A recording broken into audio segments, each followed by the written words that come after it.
A few more streets and we'll be through. Fangtown, North and P, Park Heights, R&G, White Lock, Cherry Hill, North and Long and Dolefield. We're far away. See, that's the problem with this. We're like fake far away. But we're all beautiful on this. So you got it? Everything's good? Everything is good. You got a position? I got a position. I need to actually hit record so I can... Yep, hit record and then you can... start recording. Yay! I'm out so live on this thing. Let me come out like that. Hey, you knuckleheads! Walking down the avenue. A few more streets and we'll be through. Oh no, I just... Fangtown, North and P, Park Heights, R&G, White Lock, Cherry Hill, North and Long and Dolefield, Murphy Homes, EA, Greenmount, Barkley, Walbrook, JCD. Hi, everyone. I'm Duck Down. And to my right, oh, it's your right, too, is the illustrious, wonderful James Nancy. He is joining me on this episode, which I think is 12 of Walking Down the Avenue, brought to you by Epsilon Tequila that I paid for. Maybe it wasn't sponsored by this because we've been drinking and we're going to keep drinking. But let's get it started. Let's talk, James. About what? About this whole club music thing and everything that we know about it. But first, let's talk about you. And for all the people who may not know you, if you can imagine, they're all in my head. It's going to be lit. But first, tell us who you are and tell us who you are to club music, in the club music world. Make it easy.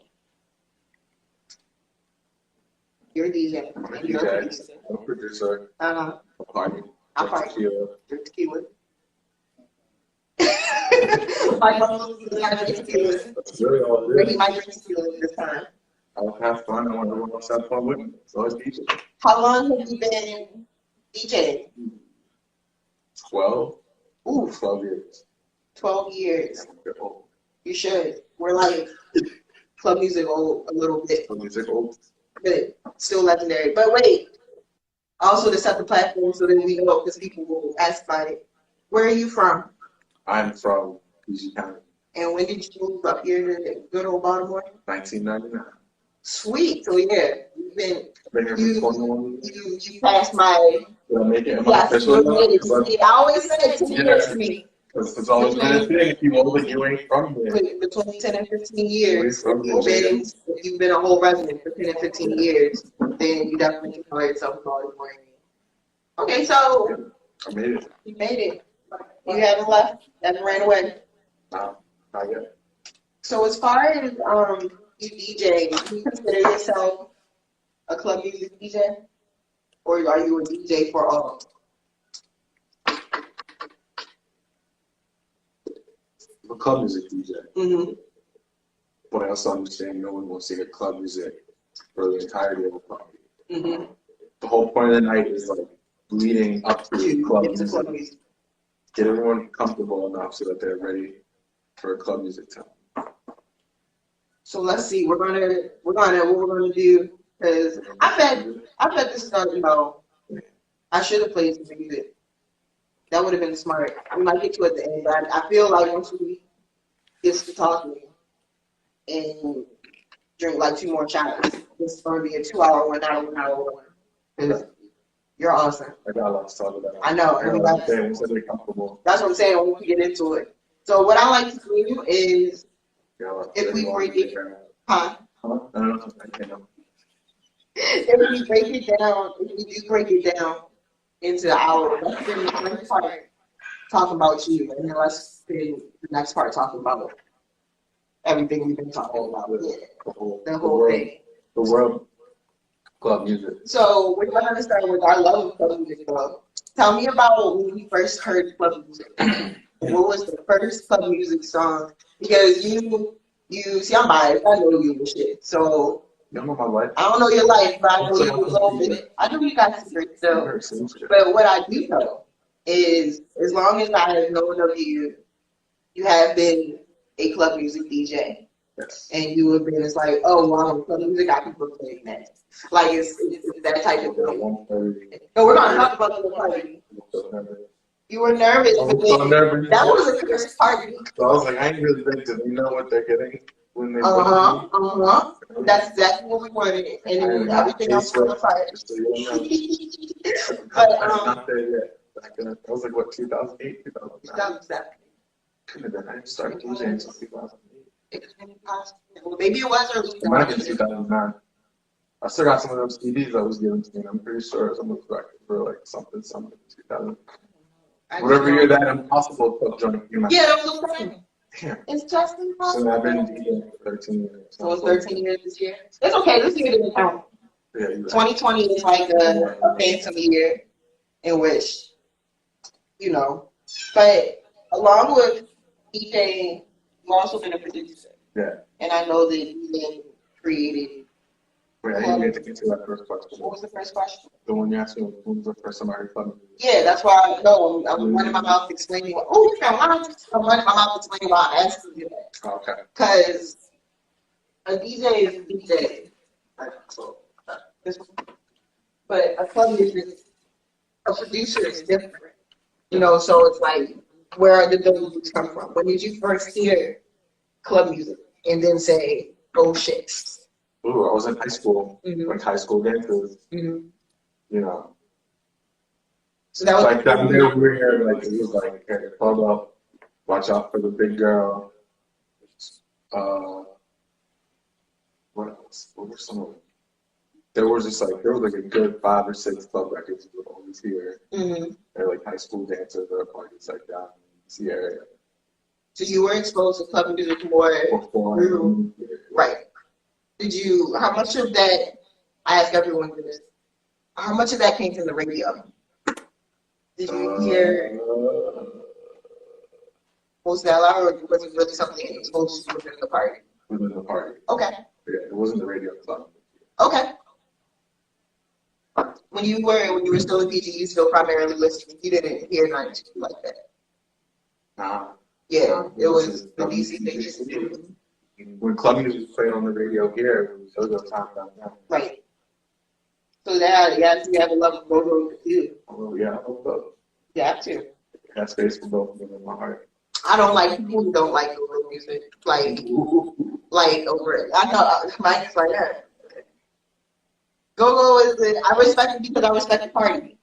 Right. That's it's like club music in a way, like if you don't experience it in that environment, it's not going to make sense. If you see go on the radio, but you're like imagining yourself like at the club, right? You heard it before. If you haven't been to, I tell people that all the time. I know it's easy to play the go-go versus club music game because we're so regionally close. But I'm like, no, I know the go-go sound crazy sometimes, but if you have never heard go-go in the environment in which it was previously heard from, you're not going to know it, and it's not going to be lit. But if you experience that, you'll see. Just like club music, which perfect segue to the next question. So, tell me about your early partying days. You decided to become a DJ. You said you started DJing then in like 07, 08. No, 90. Wait, what? 2007. Yeah. So, what was your first? Where did you go? Let's take us back to the beginning of what Baltimore was like for you to come and start DJing.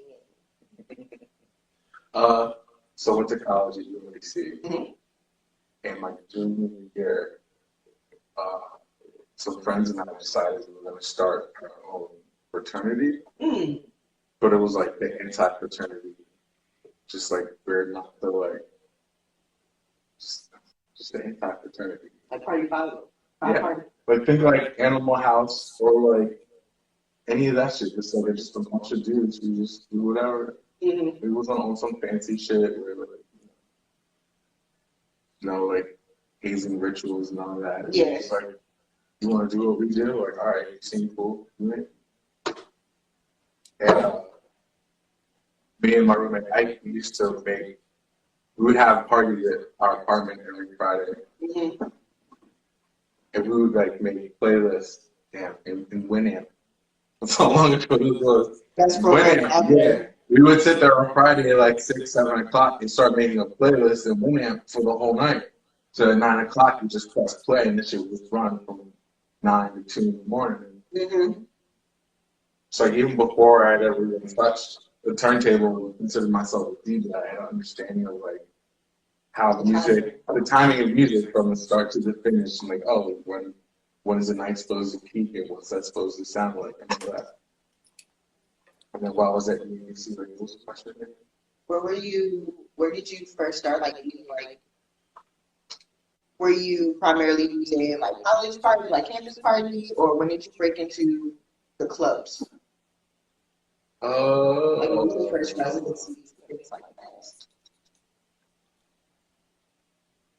I remember the first place I think I remember seeing an event, because this is back when the City Paper existed, and you could actually, rest in peace, City Paper, and you could actually see what was going on. Like they had these events this weekend. And I feel like Sonar is the first place I remember seeing this. Yeah. I had like two weird like top 40 residencies at Fells Point also. Place called Cheerleaders. And it was another smaller. Why are they weird residencies? They're just bad. The guy who owned Cheerleaders would always be like, he'd always tell me what to play. It's like Korean, Japanese guy, some Asian country was his origin. I remember one night he came to me and just told me to play Crank That Soldier Boy. He's like, yo, this record's really hot right now. Just play that every hour. Oh my God. Are you serious? I was like, nah, I'm not doing that. Not every hour. Yeah. It's just like a micromanaging. But yeah, I ran into a friend that I went to UNC with at Sonar one night. I found out that he was a part of Steve's promo. And he gave me my first gigs there at Sonar for their events. Steve's promo. Is that the first promo group that you worked with here? Yes. Because I think you were the first of the interviews to mention Steve's promo. Yeah. That's why I brought you here, because I want to talk about, and I want you to tell me about what we could call the other side of the club music community. And I call it the other side because, as we were mentioning, it's not the native Baltimorean typical idea. Like all my prior guests, Mike, you have Big Nasty, you have Pie, Dancer, Calvo, Mello. We essentially, it's the born and bred here version of the club. You know, Mello's fine. But it's okay. Yeah, it's okay. And he moved down here. He again is another one who passed his heart. He's been down here, yeah. He's been down here long enough. But yeah, it's no, it's okay. Even himself, practice. Right. And there's a couple of DJ L, who runs the Baltimore Club Dance page. You know, so but that environment, that community, we all were in certain places. And the Steve's promo side, some of the, like you were talking about, the unruly side, didn't exactly translate to the rest of what people know of club music history. Right. They weren't necessarily in Sonar. They weren't necessarily in, the dots on those certain things. But you were. Yeah. That's kind of like where, again, that's where I learned from. I learned about you from going into that. Yeah. I guess the tax low parties and it was, yep. Yeah, a lot of those events and like those promo companies were more focused on just promoting to college students. So that was where like most of the people were college students. That makes sense. Yeah. That's what I was That's what the alcohol came from, probably. Because, again, a lot of the earlier spaces, it was built in kind of like the underground-esque format, and there wasn't a lot of, there wasn't liquor unless you bought it. And a lot of these places, they were all ages of risk or high school parties and stuff like that. So when the college crew came in, that was a whole different scene, a different world that capsulated. Do you think that you've played parties in kind of all establishments and rooms at this point in time? Absolutely. What's your favorite? Especially in terms of playing. Still open or no, period. Ever, like of all time. Ever. What was your favorite? I'm talking about Top 5. I give you a top 5. Let's go. Top 5 venues. And no, you know what? To make it easier or harder, not even venues, kind of environments, because you played everything between Raggedy Hall parties to festivals. At this point in time, which one of those, which has been your favorite club music experience playing it, and why?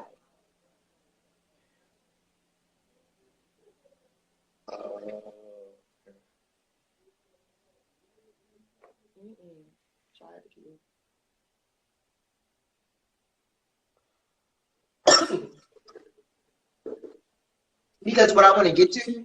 There was one year I got to play. It was like wasn't like an official Unscape stage. It was like an unofficial. The dude that runs that digital billboard, on Charles, he does like a stage there during our series. Yeah. And they just had like a whole block party vibe, and I just got there, played a bunch of club music, just like looking at it like an entire weird cross section of the city. Right. And all these people that weren't even from the city that were down here for Escape, and just watch them all dance to that. That's a very memorable moment. Did you ever get to play in the docks? Yes. Tell me about that. The world famous Club Paradise. It was weird because most of the time when I was playing at the docks, it was when one of those like weird rave promoters were doing an event there. And like to them, I've always been the like accessible, like black club music. They're like, oh, we need some club music on this lineup, so it's not all just like drum and bass, house, and dubstep. Right. You're like, oh, we can get Jake Jackson, like he's sick, right, or whatever. Because and there was the one in my crew young Lily I got to play. One of the things about club music and its waning appreciation, I think, this is me being Dr. Ducky and theorizing, is that club music needs to be heard in certain capacity. Yeah. And even though it is a genre of music like no other, it's one thing just to listen to club music like out your laptop, out your earphones, right? But if you sit down and listen to it on a sound system that was like built for it, or in the party environment, because it's a party genre. As a producer, have you tried to meld club music into other genres so that it gets out of that straight party type of environment and you can just listen to it? Why? That's the best answer. Why? Nah. Why? No. Do you think that so if we look at today times in terms of we're in pandemic season, so we've lost all our clubs. Yep. We have no clue when we're going to get it back.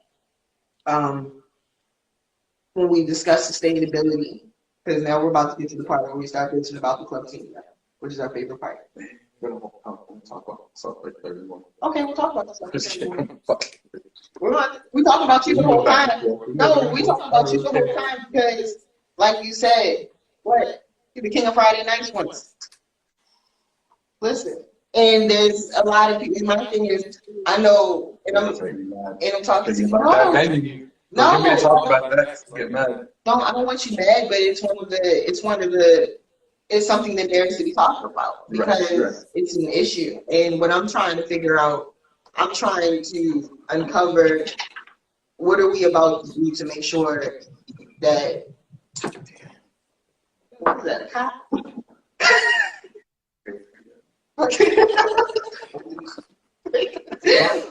I want to get to making sure that we can sustain, what we had. So it's like Baltimore Club being a party genre, they're like change your vibe. If we don't have places to party, what do you see happening to a genre that is a party genre? Mm-hmm. Are we stuck in the TikToks, and the Snapchats? There is like a whole like TikTok like dancing challenge thing. Yeah. And One that's of the whole world. one of the things I noticed like years ago when I put up a couple records was that there was all these people from like the fitness world were hitting me up talking about how they were working out to my record. So like that's always been a thing I thought of, like what if someone has this on their phone, like this is like their like workout playlist, like someone in the gym trying to like get those last few reps in, and when the club music record comes in, like, oh fuck yeah, I'm about to fucking knock this shit out. Or people will be running and shit, and all of a sudden, yo, I just ran 12 miles. I got this last mile in me. I got a record called Keep On. Like mile 12 and a half, like Keep On shit comes on, that club beat comes on. You're like, man, I'm about to do it. I'm gonna kill this shit. No, like you're just serious. You know what I'm saying? Because there's that energy to it, I think translates well for. That's a good idea. Like, if I work out, my workout playlist is all club music. My playlist song is I'm the cool like. I'm in the club, rising yelling at me for the hour. The dogs. Yes. Like, all that shit.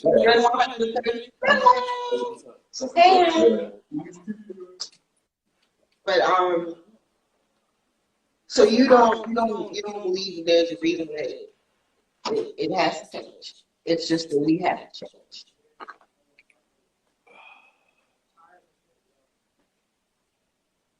As far as I don't know when you say we have to change. In terms of evolving with the times of not having, because there was an era when club music was made for the parties, and there was an era when you only heard club music inside parties.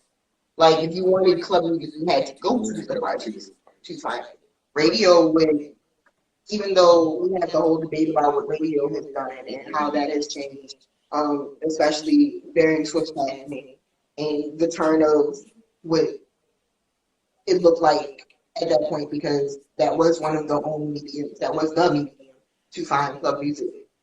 Now, Sonny Moyle just popped in and out. We were having a conversation, and just last week on the days was past, we were, just talking about her and everything, and we were talking about the radio, and it dawned on both of us at the same time. Sitting in cars with a blunt, and we were like, damn, there is 12 years of music that has been forgotten about.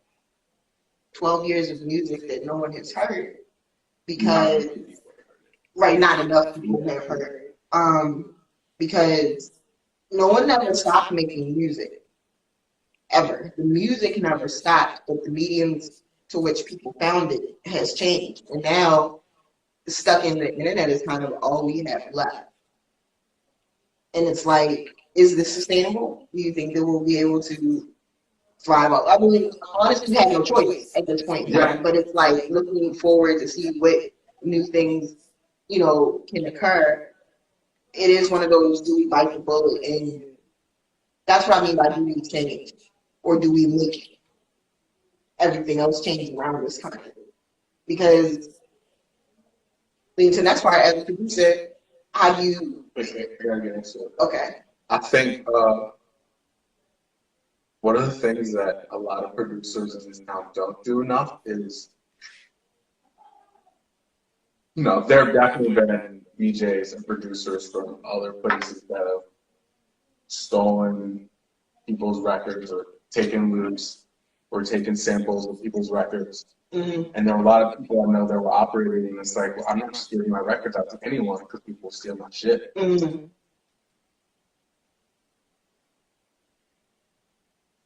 See, And I think that's a good way to begin to build like a nationwide and like global attention for club music again. Is like if people who are making records do just start putting their promo email lists together and just sending the records out.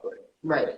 Like what's like what you know, a Spotify one stream on Spotify is a tenth of a cent, half of a cent. Yeah. So like what do you like? You're gonna put your show on Spotify, make a little bit of money. You're gonna put it on SoundCloud, not making money.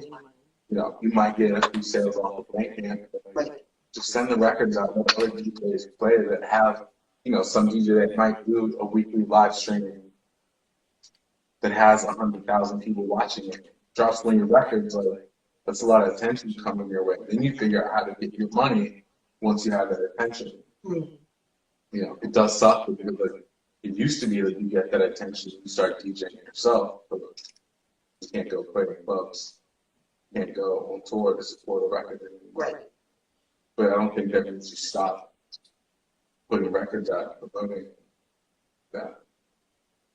So you mentioned earlier that you understand that while you are a club music DJ, no one wants to hear club music. No one wants to hear club music for the 4 hours of the whole party, the whole night. As a producer, have you tried tackling that? Or is it just one of those, nope, this is for the time and place, so we're going to keep it in time and place and not necessarily stress out patrons and promoters that work us? Not as a producer, but as a DJ, I have like 2 or 3 different crates on like my flash drive that's like opening DJ set club music. Like, you know, I get booked for a lot of those like rave events and stuff. Like sometimes I'm opening, I'm like, I'm gonna play club music. Like I might throw a few house records in there, also play club.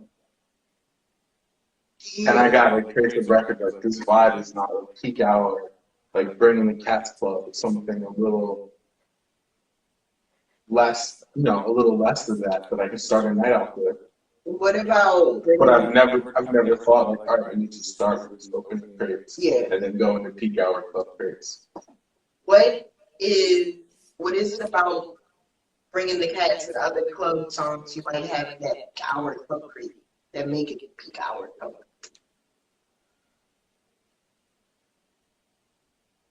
It's just a vibe. It's just energy. Sometimes you just hear a record and you just know, or sometimes it's just like you play it in peak hour and you like, you know, it's club music. You're watching the crowd react to it. And you see like, all right, it's 12:30. I'm gonna play this record for the first time. And see how people act. And if everyone stops dancing or whatever, you're like, okay, maybe it's just a minute. No, maybe it's a minute. Right?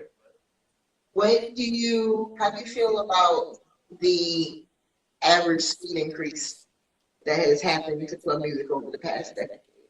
Because we went from 128, 129, 130. You're usually in 130, 133, 135-ish. Oh, Yeah. I tried to. I started, so like 9 is my lucky number, so I started making all my records where the BPM adds up to 9. Oh, slick. Okay. So like, I only do 135 plus 1 plus 3 plus 5, or do 126. Okay. And, that makes sense. Yeah, so that's my personal weird mathematical ratings. How do you? How do I feel about the tempo increase? Yeah, like how fast it got in comparison to how it used to be, and I don't care. As long as it works in the club, it can be any tempo. You know? That was the answer. As long as it works in the club, I love when I do that. I'm going to play it, and there's going to be other records that are going into it. Right. It's fine. Yeah. And as a DJ, that's where I feel like I ended. That's where I resolved myself with it, because it's just the evolution of the music. You know, I know it seems like a lot of the older DJs will be quick, and even back when the change started occurring in club music where we started getting a little bit faster and faster. Go ahead, Ninja. Almost. came too far in like when the music started getting a little bit faster, it was that whole, normal people can dance to, like your average happy white girl in the club. When she dance anything? And she dance anything though. She thinks she can because she's happy. But then when club music comes on, you talk about the golden era. That's what I started calling it. And I won't fight anybody who wants to message me on that because whatever. But it is the golden era to me of club music. It's like, it scares people away. I remember once. You were there. It's probably like it was my niece party. I don't know. What's that? You DJ. Mm-hmm. So you DJ. The first time we said it. I know. We say it a bunch of times about that. We can say it. Say I don't have a problem with saying fucking music establishments because this is where I think that this is where the story lies. This you can't talk about it. And my music career without talking about that 6 year roller coaster, the Autobahn. As far as I'm concerned, fighting to make space for like non-racist punk rock music and what is pretty good venue. There's a old club song that Miss Tony did, and it's the Living in the Alley with Nowhere to Go song. And I always think about that in terms of that's how club music is. Club music is just a homeless homie who has been wandering from place to place. Yeah, just trying to find a place to be. And that's why it's like, oh no, I'm not going to send you. I'm going to say what you want. And we should talk about that because your story is a club music story. And it's like, you had no reason possible to talk about it. You should. You should. But you are, and then like all of these elements and all of the places that you have played, all the places that I, knew, I was reintroduced to you as, no, this is where club music is. I was bitching about how, I remember, I was bitching about how, I was bitching about how, because I just graduated college, and I was like, yo, I miss this part. I used to be in the docks every Friday. I used to be in all these places, and then I used to be able to go and find club music. I was stuck then. This is till the early 2010s, so I'm talking 2010, 2011, 2012. I'm stuck in partying. I'm stuck partying, trying to go to Bell's Point, Federal Hill, and find places. This is all for 5 minutes. And I would go to places like, yo, this is not it. The docks was still ticking, but it was the younger crowd, so I didn't really feel like going there as much. And I'm like, I know that there is something there.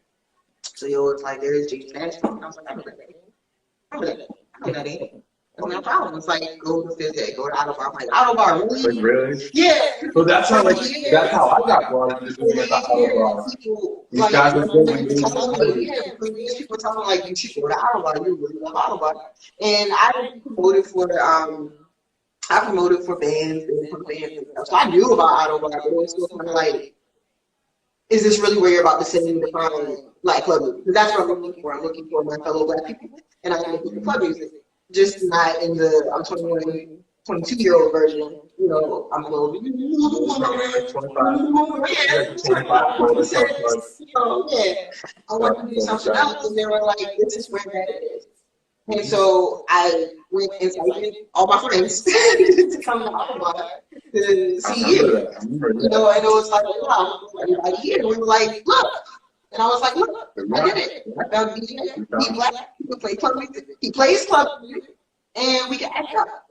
This is great. And we used to act. I can't believe someone who said that kind of way.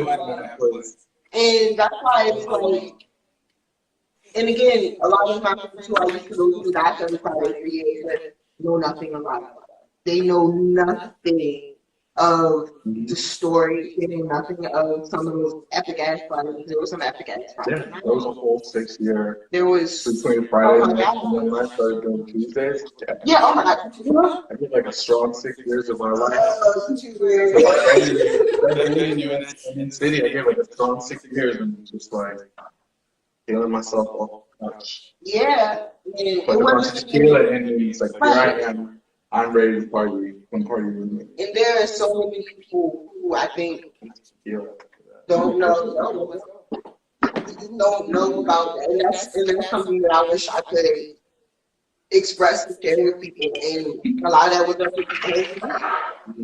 literally. So actually, you know what though?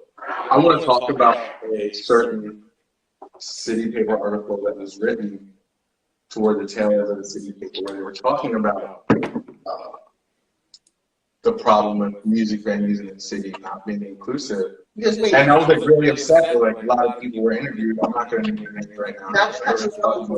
How many times did you win the City Paper Award? What? I got a whole collection. That's what I'm it's saying. Like Kanye got a little picture of Kanye Rose Grammys. That's me with my City Paper Awards because you were best DJ. You started winning best DJ in the club at Swift.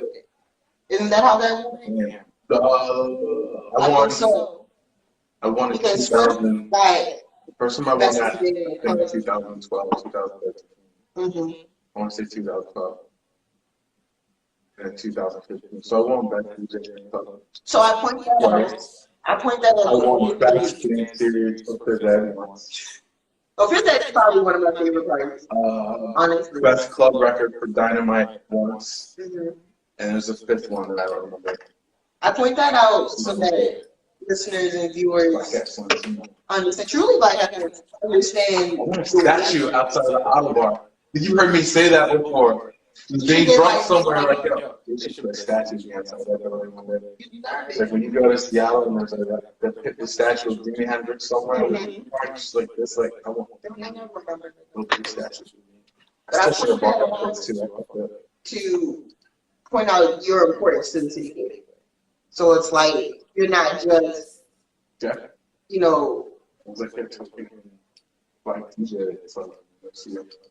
like you were always, you were one of the city paper champions. I can say that.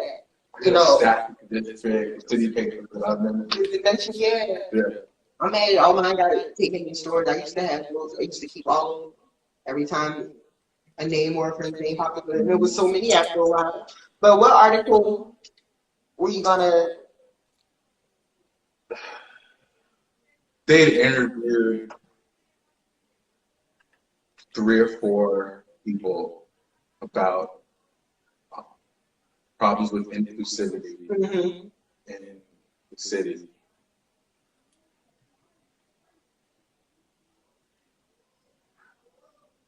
And they left out a huge part of the conversation. As far as non-white DJs fighting in the space, right? For non-white, for just like non-white artists fighting in the space for non-white artists to perform in traditional white venues and making space for like non-white people to party there. Right. I didn't start because that was Antonio Ponyo. I think it was like just Tony now. Riddell, but they were the ones that started Phys Ed. Okay. They just brought me in to guest DJ one time, and I was so fucking good. They're like, what the fuck? You just want to do this all the time? Like, I wasn't making any money doing it. I was just doing it because I could play whatever the fuck I wanted to play. Just like give me a room full of drunk people at 12:30, and I was gonna fuck with that. Right. And just like everyone else eventually just dropped off and like went on to do something else with their life. It just became like, just got handed down in me. So do you want to tell the Alabama story? Well, let me finish. So the thing with the article was they talked about people's experience with like the Crown, and the Crown's another venue that, like, I don't want to personally take credit for like people like us having access to the auto bar. That was Antonio and Riddell. The same thing happened with the Crown. When the Crown first opened, it was Antonio and Riddell and Jay Lawson. Like that whole group. They were the first ones in the Crown, like, oh, we're going to do some black people shit. And they brought me in to be a part of that. But like, it's just fucked up that part of the story doesn't get told because they were the first ones really, like, we're going to start places to make space for ourselves. Right. Way before Abdu came around. So a lot of people like to say that Abdu was the one that made the crown accessible to not a lot of people. In the way you let us tell the story, it was. What I can understand is it was like a complex of a lot of us coming at the same time, because there was that, and there was Dew, and then there was even Black Star. And when we were screaming, not before that. Antonio had been in there from almost who was in that? When it was just the one, when it was just the red room. For Gold Bar, yeah. And it was just that one when it was side. Gold Bar in the red room, like Right. Riddell and Antonio and us were like in there already. And I remember when it turned into the whole crown, and that's when Black Star dragged into the fair. And he had started doing that stuff, and that was around the time that Abdul had Congo. And that first started. And that's when, it was at 2014, the crown turned black. Low key. Yeah. Because that's when it became 2013-ish. I want to say it was like 2014, 2015. Because that's when. Because like Fizz Ed stopped in 2015. Right. So it was like maybe like a year. Yeah. Mm-hmm.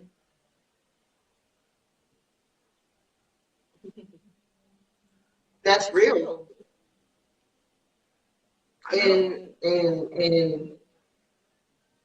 we have a comment that says they came into you, and it's like that's what the point was. Yeah. How does it feel being one of the people who became a face for Baltimore Club? How does it feel? Yeah. Did you ever see you getting that far?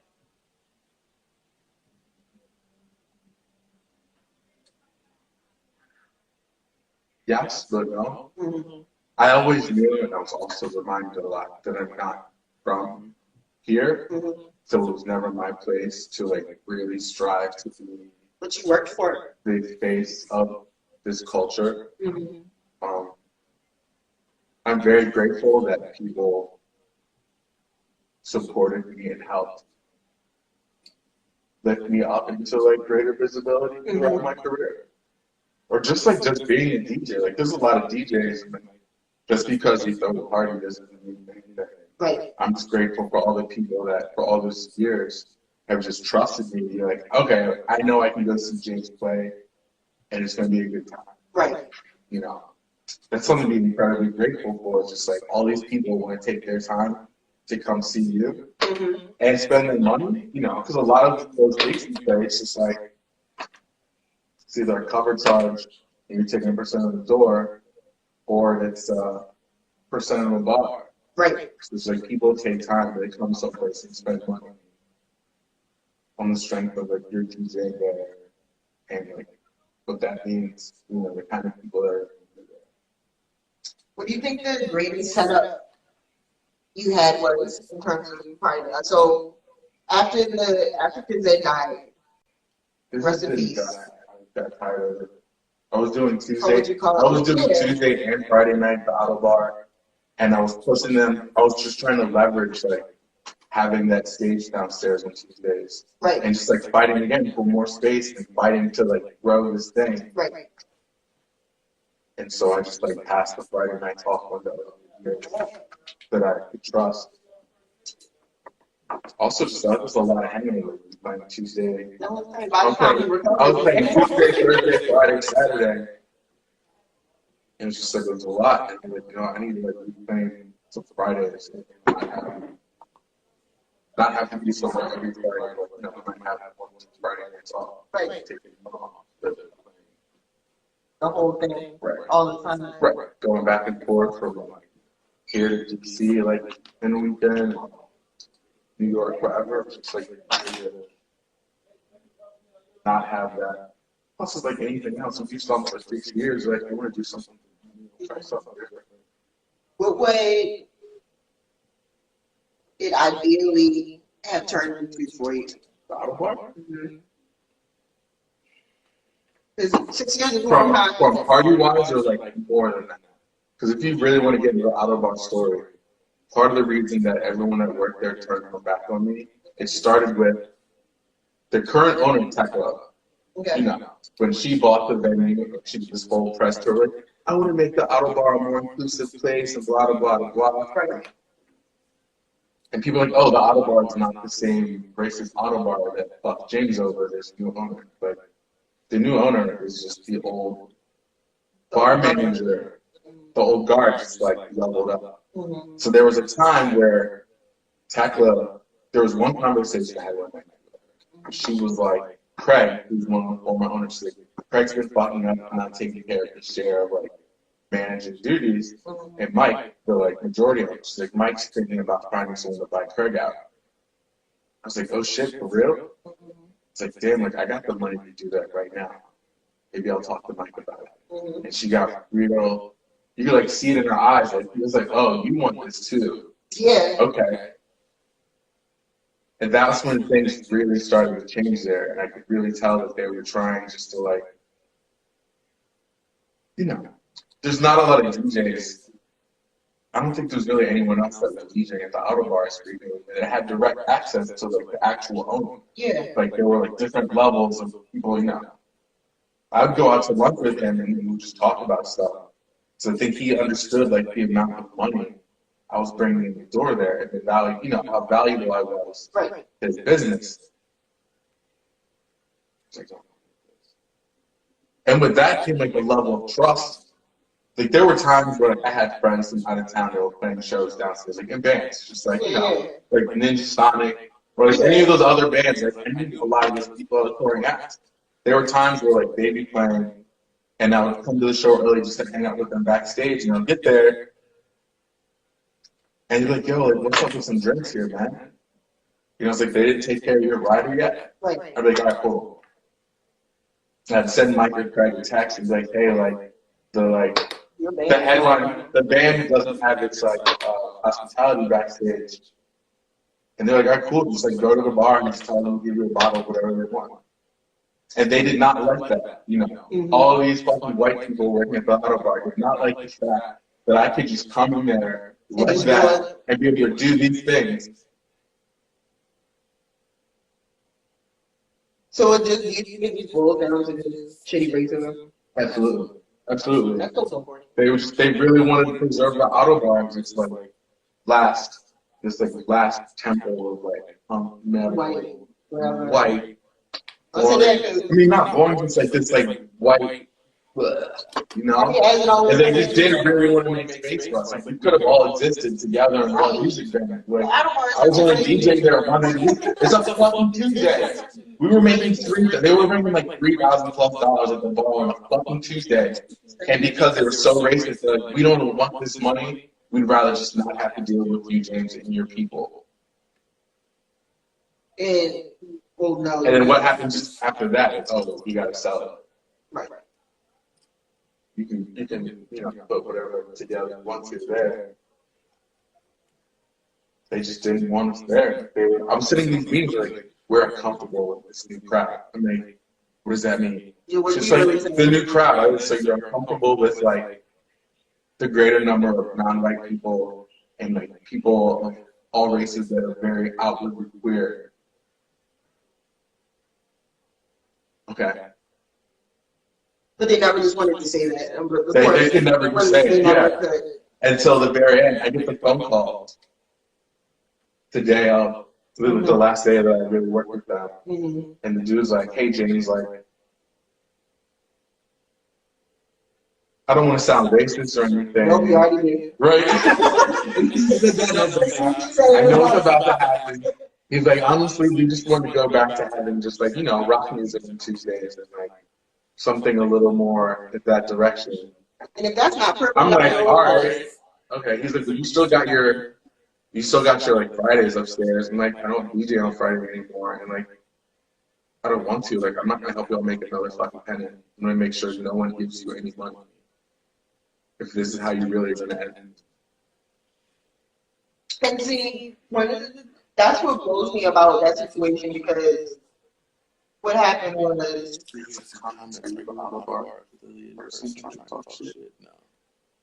Right. Like, but why are you? This is getting weird. Antonio's watching. Shout out to Antonio. Yeah, I can't see the list of who's coming in. I don't see the It's like after you left Autobahn, that's when Pancakes Yeah, they replaced. took over. They tried to retake the black DJ who was way more. No disrespect for Pancakes. No, They're trash, but someone who was not going to challenge the status quo. Because Pancakes brought me in there. Mm-hmm. And then it was always one of those things where when I would use people, I mean, I could play with clubs and all that too. And that's the point. He was like, love it though. And I was always like, this is stupid. Because y'all love this shit, y'all don't love us. And it would always make me real uncomfortable because me and my status, I know where as exhausted as you are ever. So I'm kind of still in the, if somebody wants me to play for them, I will go play for them. So if I'm invited to play somewhere, I will go play somewhere. Especially if I know I can stick, a twig in there and get brown and black bodies in there and things like that. So I would always do that. I would push that. And the parties I got to play with Pancakes was great. And we had loads of fun. But in the back of my mind, I was always sitting there like, yeah, but I remember what they did to James. Cool. And they love us when we're just the talent. Right. They don't love us when you're in when all of a charge. sudden we have as much power or more power than them. So it's moving forward in the how important do you think it is to work with that and fight it? Because it put me on a strange quandary. Because it's like we have these entities that are racist. They are homophobic. They are transphobic. They are all the other phobics that just don't help us. I mean, again, unless you want to white punk metal time, right. There's no rap. But they have venues. They have spaces. So it's like, how much of a sellout band is it? Because that's what it will start to feel like. How much of a sellout dance is it when we're still only going to these places because we're still trying to preserve where club music goes? You understand what I'm asking? It's like, is the onus on us at that point in time? Because at that point in time, we're supporting businesses that are racist, or we're supporting businesses that are like that. But at the same time, when we go to Autobahn and throw a party, we pack that shit out with beautiful black and brown bodies. Look what we did. Look what we did. This is great. And look how we can do it again. And this is what we need in the scene. But at the same time, 80% of those dollars go back to establishment behavior. How do you negotiate that quandary? Is it just whatever the time and place needs? Because that's how I saw it. It was always like, okay, James and Alvar has a fallout. There are still pieces that we can pick up. Yeah, but am I also determined by going to pick up these pieces because they surely are in my pots? Like, hey, that would you like to do it? And it's like, I would love to put them in your space, but at the same time, once again, I know about what y'all been doing. Yeah.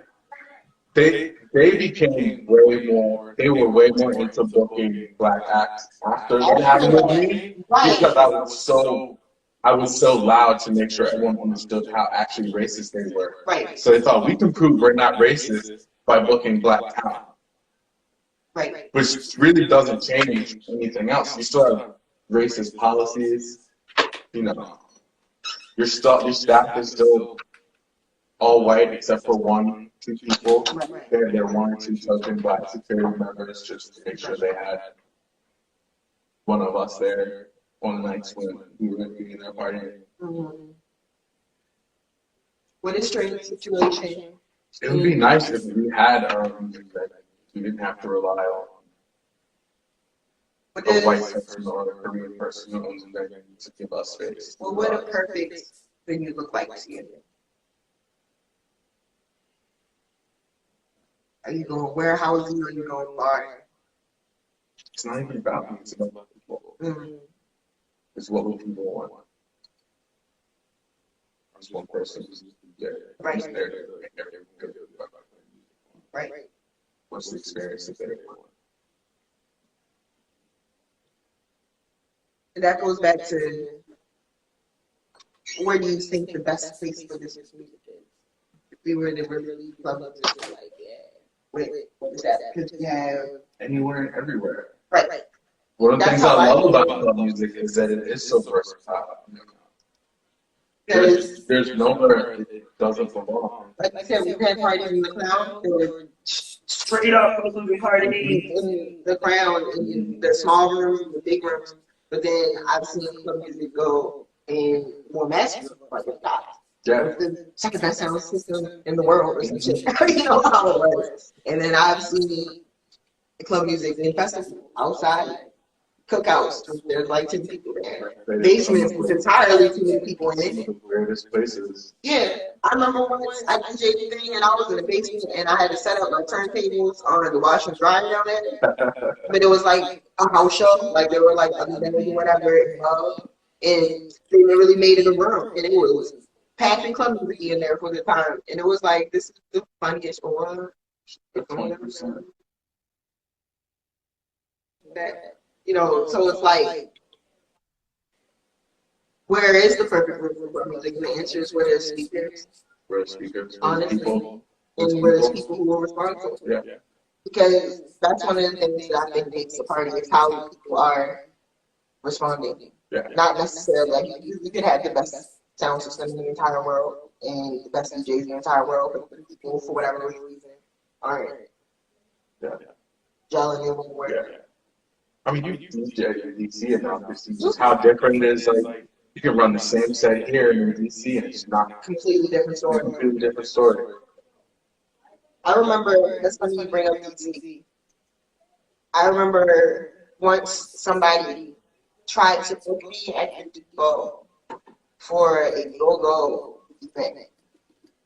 I don't remember how they told me they were trying to put together a go-go event with go-go bands, and they were hiring me to be the club music resident type situation. I remember I was sitting there telling like, bro, this is a beautiful idea, but this is not gonna happen. I was like, the Baltimore go-go type of relationship is not strong enough. And they were like, oh no, this is gonna be great. I played some go-go in the Crown. Surprised, I think. But this was a whole. But again, it's like the equivalent. It's like the equivalent. Oh yeah. Like this was, Like the they were gonna have like 2 or 3 different. Yeah. This is everything. Because no, what we're gonna do was fire, and it would be fire, even though it's 152 years old. But that's that.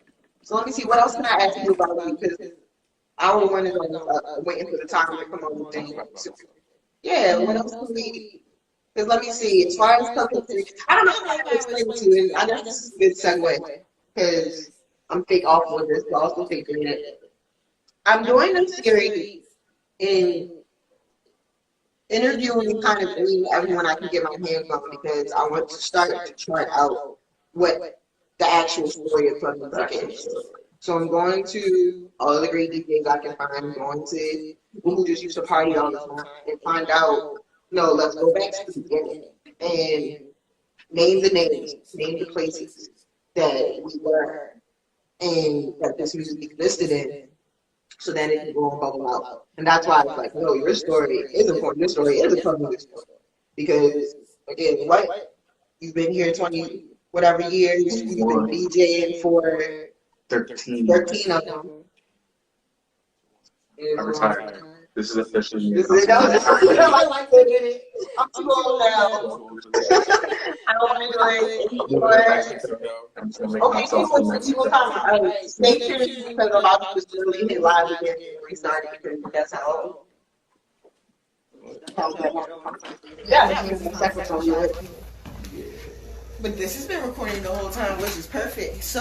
You heard me call. Yeah, edit that part out. I said I'm old. Okay. I'm just kidding. All this shit. No, because you should, because you're not old. Prime. Right. Prime. That's right. It's. So let's see. We did talk a lot about you, and that's the point. Because you are the club king of Friday nights in a certain. I want that. room. You can't call me a club king. I can't call you club Nah, king. Johnny Blaze will come get me. He might. I don't want Johnny Blaze to come. He used to be like, he was like one of my, he was probably my biggest, like, he was like the old hat that was like helping me. Oh, really? Out the most. Yeah. And That's he got cool. really mad at me when I said, I thought I was doing something, like someone had said, like, it was like a tweet about who are the club kings now or some shit. Or like who's making club music This was like 2014 and 15, somewhere in that time frame. Mm-hmm. And I like tweeted back at this person. It was like Mark, Juwan, Matic, Rip. You know, mm-hmm. I named a bunch of them. I was like, they're the kings now.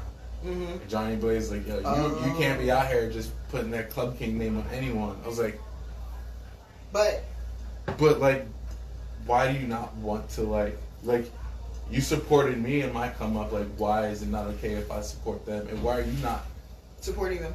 And then it was just like, oh, like I can't fuck with you no more. I was like, damn, they really take this Club King shit real serious. They do. I mean, I wonder what that is about that. Let's ask Uncle Mike real quick. Uncle Mike, why is there so much emphasis on a Club King and a Club Queen, and that title specifically, that the older generation can't and doesn't want to let go of? It has to do a whole lot with why, you know, what you hear, do you know the culture or whatever. Right. You know what I'm saying? So you got the people that, you know, it's not just the DJs. Mm-hmm. It's also the followers as well. Yeah. Mm-hmm. It's also the followers as well. And you try to, what's the name, but if you don't get the, you know, you got the whole club scene mm-hmm. that grew up and been a part of the scene. Right. But, you know, you got another scene that haven't been in the club, don't do the club, and then basically say, okay, I'm this king, I'm this mm-hmm. queen. And then the whole culture like, well, where? Yeah. Right. Where was you at? Who are you? Right. You know, you have to earn that name. You just can't just put your name on that because this is what you're doing. It's still like all us DJs. You know what I'm saying? We have to earn our keep. Mm-hmm. You just can't say, "Oh, I'm the king, I'm the queen," and nobody know who you are. Mm-hmm. That's how it works.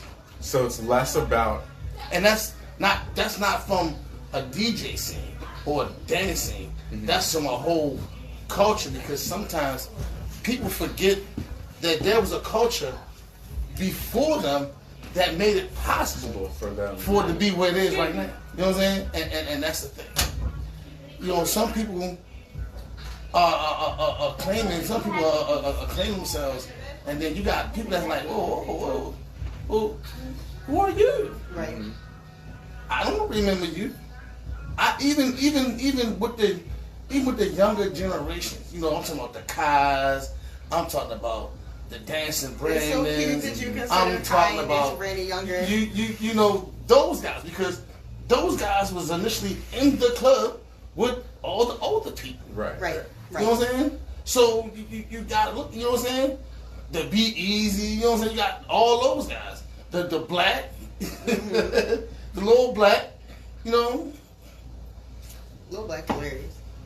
That was a good time. Okay, thank you, Uncle Mike. All right. That makes sense. So it's not just like, I guess I always just saw it as like the hottest producers were like the club kings. Right.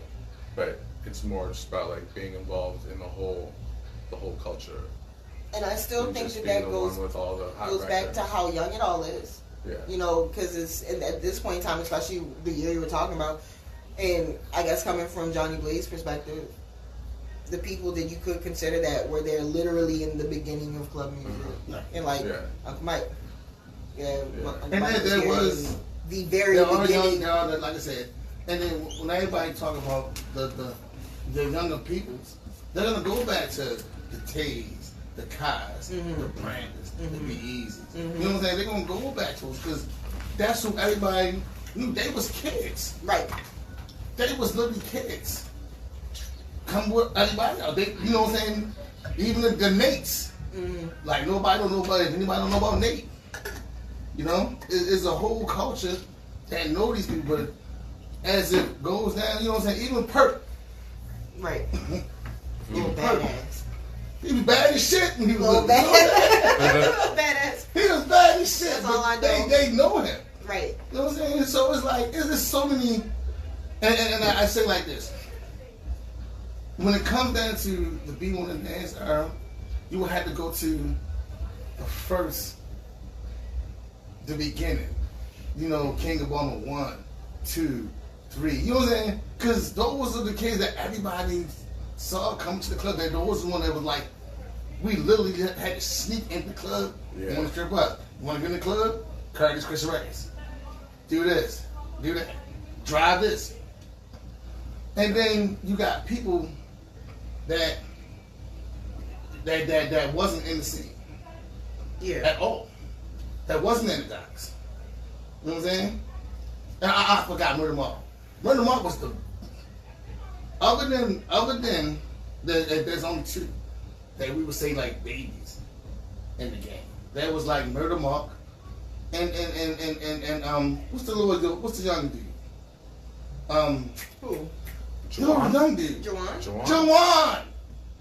Jawan is like all old school DJs' favorite baby. Favorite, yeah. But you see, he was one of the ones that I mentioned in the tweet. Right. Yeah.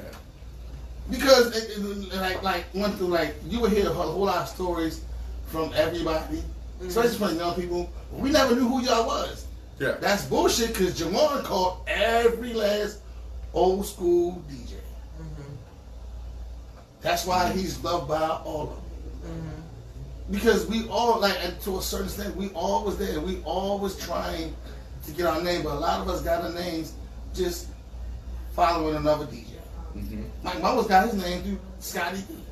Scottie B and Nate Folk. You know what I'm saying?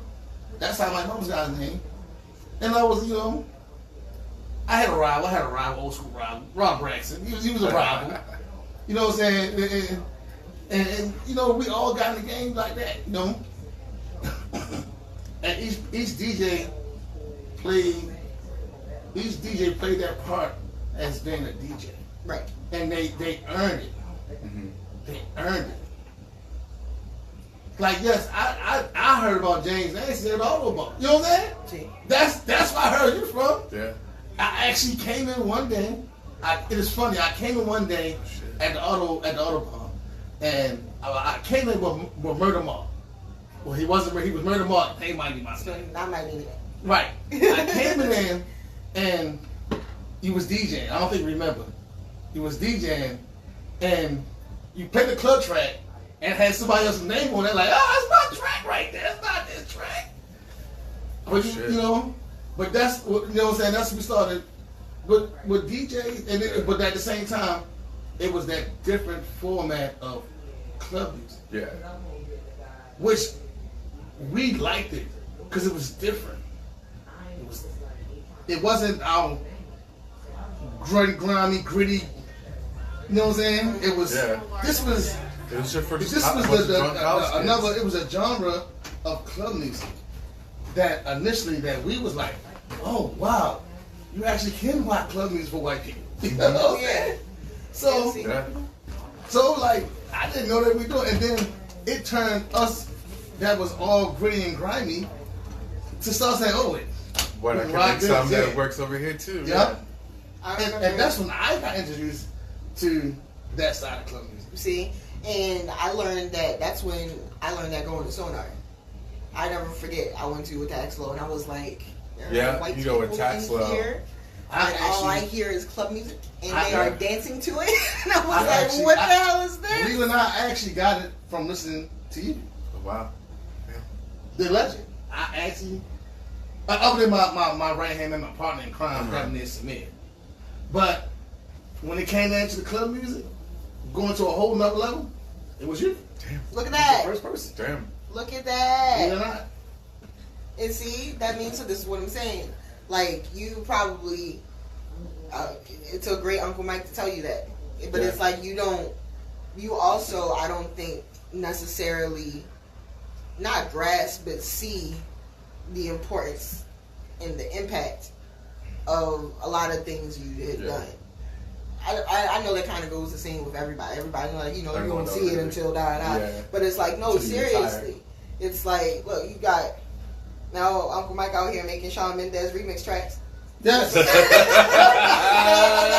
hardest. Yes. That's the hardest shit. Yes. And I'm mad because I lost my copy of it, so I need that. But I have a whole bunch of them. I have a whole lot of them. I need them. I need A lot them of really pop music, and that was how I initially got really. I mean, I got into it with Aaron LaCrae and all stuff like that, with that mixing and stuff.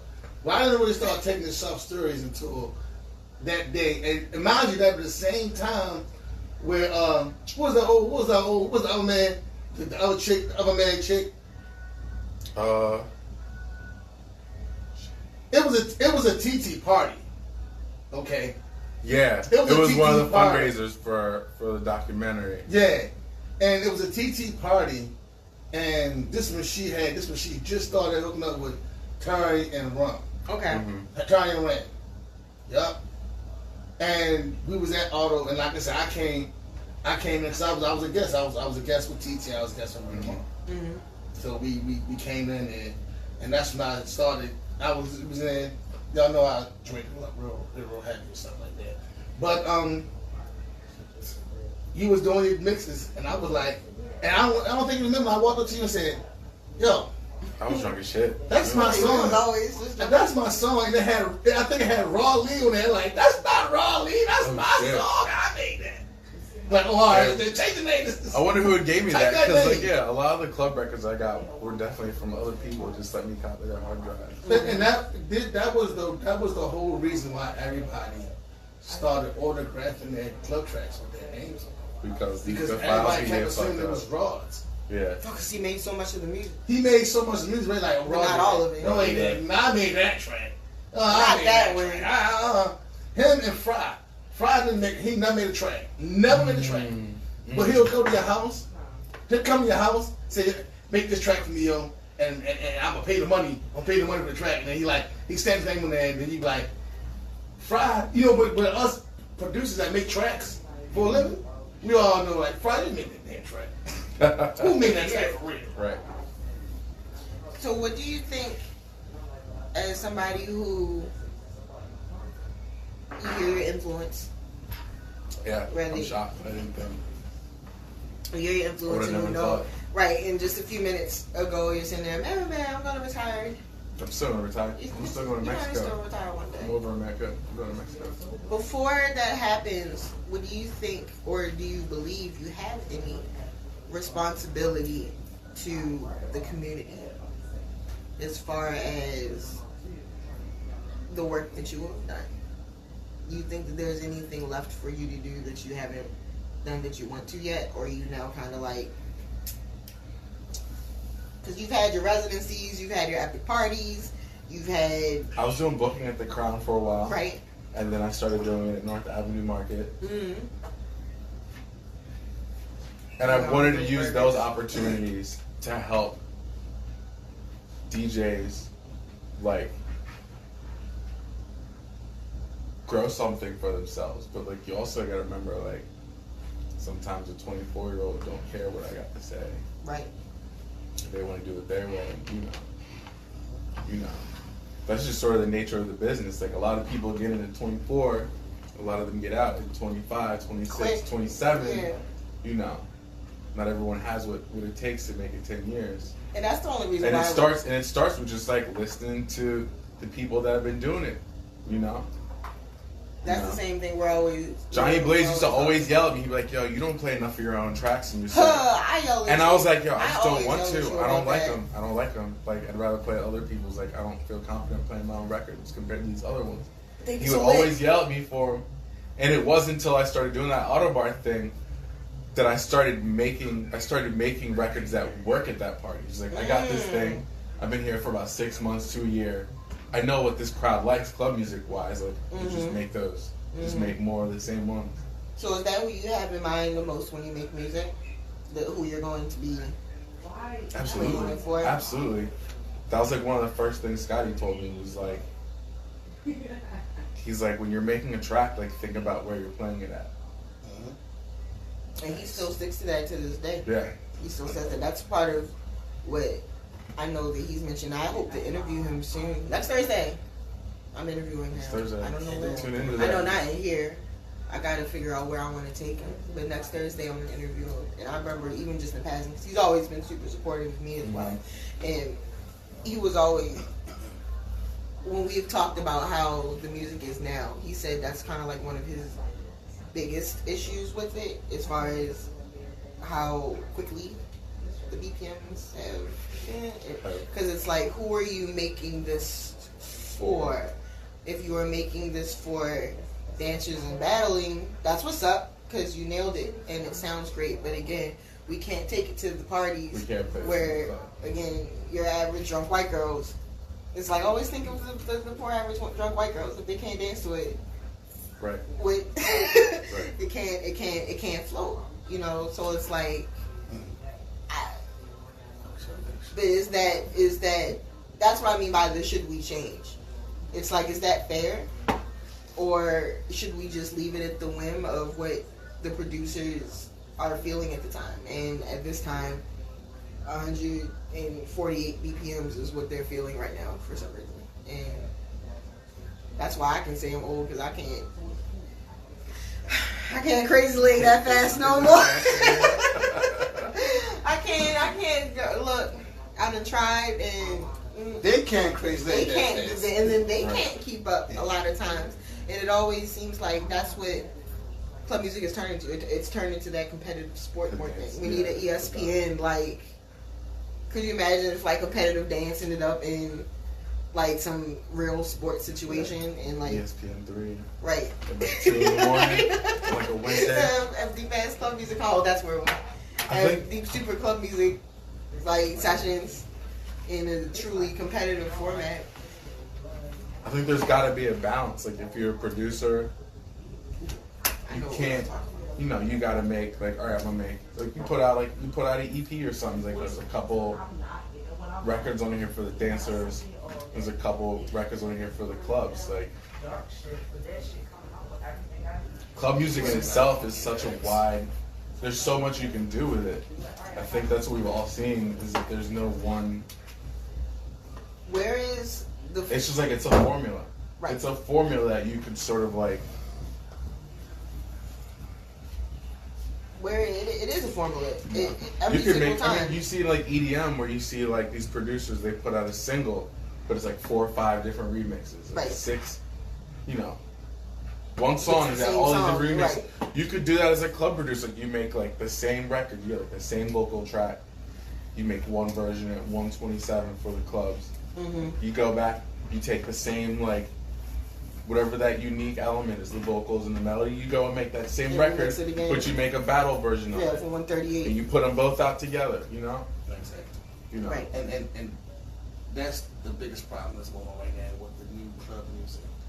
It's because of the fact that the club producers that, you know what I'm saying, and I'm not talking Jersey, because their music is fast. Fast as shit. Let me tell you something about that. If anybody pay any mind to how the Jersey guys dance, they're not doing that competitive footwork stuff. Yeah. They're actually dancing. Right. And that's a big difference. That's why I try to tell everybody, look at the Jersey dancers versus a Baltimore dancer. Mm-hmm. They can dance everything. You know, Jersey, they doing it real smooth, and they got little moves that everybody can do.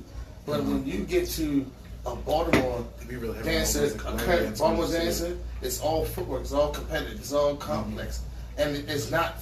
The simplicity is gone. Mm-hmm. Mm-hmm. So, you know, the average person is not going to want to dance on it. Like, it's good to watch, but me actually doing it, that's all it is. And the guys that make the music, they don't. All they really know is battle dancing. Yeah. So they don't get out of that format of seeing other dance formats, because all they see is battle dance. Because most of them guys that make them club tracks, and especially B-more club music, most of them are dancers. Yeah. Right. They make and music they battle they dancers. Dance to. Yeah. They battle dancers. They're not making music for everybody. They're just making it for. Part of that's probably just they don't have enough clubs to go to. Well, they part of really they like have the club. And that's what They don't have the opportunities to go see like what club music in 2020 sounds like. They never in a club. They never did. Yeah. And that's the one that I try to tell everybody about the whole format of the club music, most of all the DJs were in the club. Yeah. They were in the club. They know what the people want because they're in the club. And I'm not saying it from the new dancers because that's all they see. That's all they know, yeah. That's all they know. But then they run into a problem because they can't understand why we always go back to the classic. Mm-hmm. And I just told one of the new producers. Mm-hmm. He's new. He's old, but he's new. I just told him today, this week, and that's Calvo. I said Calvo. Calvo, yeah. We from Baltimore, bitch. It's gonna be a classic because I can play that everywhere. I can play it everywhere. Mm-hmm. That's a classic, man. And I mean, I'm a DJ all day, every day. Mm-hmm. And when I play it, people like 40, 45, 50 is jamming off of it. It's a classic. It's a classic, definitely. And you can tell, this is going to be a classic. Mm-hmm. So, how much do you think would change if we did have a space? A lot. And you think it could turn the city back to what it used to be? Because I like to point out that a decade ago, depending on the promoter. A decade ago, we used to have the great abundance of clubs, and every night of the week you could go somewhere and find club music. Period. Mm-hmm. And not even just one place, multiple places. And 7 years ago, everything just started closing. Yeah. And we lost a lot of spots. I have a lot to say to that. Let's say it. All right. So first thing, I think we have to come to terms with in this city is that a lot of the reason these clubs are closing is like, I think a certain type of person gets into the business of owning a club, and I think people age out of that business. Mm-hmm. I'm not 100% sure why Wayne decided the Paradox was no longer something he wanted to do. But I know what happened with like Red Maple or Red Maple. Mm-hmm. You have, it's mostly men, unfortunately, that own these clubs. And it's just like I feel like you age out. Like you get 40 or something, and it's just like, this was a cool run, like this is a cool business when I was younger. But now I'm like gonna settle down, like have a family and stuff, and like I'm just gonna sell this club and cash out and like invest in something that makes more sense for me at this point in my life. And the problem is, I think so many other things we deal with the generation gaps in this country is like, our generation for the most part doesn't have access to the same capital to be able to just go open up a club. Right. So like the void hasn't been filled with people at our age group stepping up. Because it used to be easy. The new club owner. Yeah. Like, it really did. And it's like we don't have access to the resources to create that space. And the thing is, like, I forgot how you described it with club music, but it's like club music is like a religion that doesn't have a church right now. Yeah, it's the homeless homie. There's no like church for like specifically couch surfing. And the thing that's fucked up is that there's the venues we do have are just these churches that don't have enough religion in it. It's just like boring. Or that's just, that's the way to put it. Or repetitive, and it's like we don't get access. We aren't given enough access to put the right religion in some of these churches.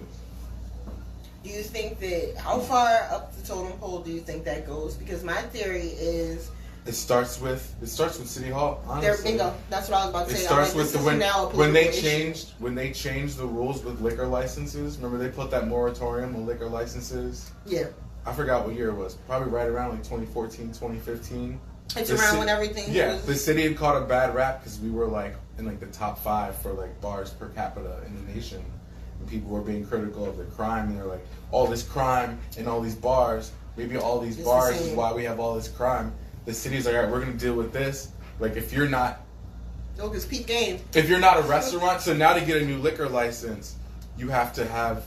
I don't know what percentage it is, but the majority of your revenue has to be from food sales. Right. And not from liquor sales. So you can't just open up a nightclub now. Right.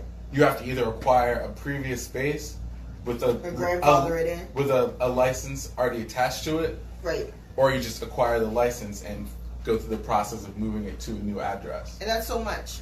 That's right. expensive. It's expensive. It's shit. That's $250,000 roughly. Right. You know, and this is who's got $250,000 just for a liquor license? Plus, you want to talk about all the physical infrastructure, like where you're gonna find a venue that can hold 300, 500, 1,000 people, if not more, right. that doesn't need $500,000 in renovations to bring it up to code. You know, it's just the whole story of how like this city is just neglected. I always a certain population of people that aren't white and affluent and from Hunt Valley. And which is ridiculous because this city is... No disrespect to Hunt Valley. It was just the first one we came to. I mean, you know... Timonium. We could also throw Timonium out there. We can go Timonium. Lutherville. Yeah. Remember that one club track, the like white dudes in the house club track? White dudes in the... Yes. Have you ever been to Lutherville? Oh my gosh. I do remember that song. Yeah, I got that on vinyl somewhere. Oh my god. But yeah, it's like those are the ones they get all the nice shiny new stuff and Federal Hill. I was about to say about that. It's frustrating. Oh no, I remember you mentioned how they put the moratorium on the license to sit and say maybe it was the crime situation. But what happened? You closed the club, and this is my favorite thing because you know, politician Megan. I was gunning real close to writing up things to try to send to City Hall. Mm-hmm. I still have drafts in my Google Drive of some of the stuff, but I'm running for mayor next time. They close. I'll be a campaign manager. We'll do some kind Let's of do it. Run for mayor. Let's dead ass do it. Yep. I was supposed to run for mayor this time, but I was like, absolutely not. I refused. The Green Party wanted me to run for mayor real bad, and I was like I'm dead serious. I was really, really close to be about to do that, but. You see, they took the licenses away. They took the clubs away. Mm-hmm. Crime actually went up. Yeah.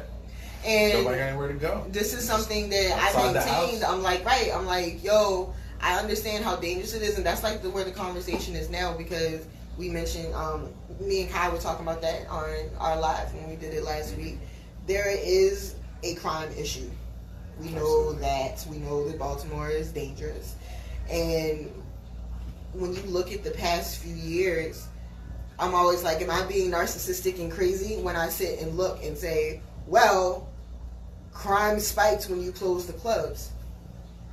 I'm like, I can't, I don't want it to be on some, well, Ducky, you are a club enthusiast. You know, so you, of course, will sit and, you know, see that type of correlation, but I'm really sitting here like, no, like, really think about it.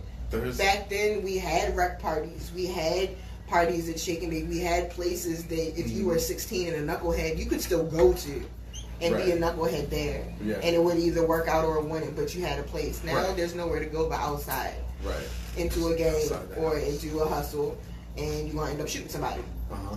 You know, and it's like, but at the same time, they will now use crime and those negative aspects to justify why we can't have it. Yeah. And I'm like, that's fucked up. They use crime to justify taking resources away from us. Right, but never giving them which is back. Like the counterproductive because the more you take, like...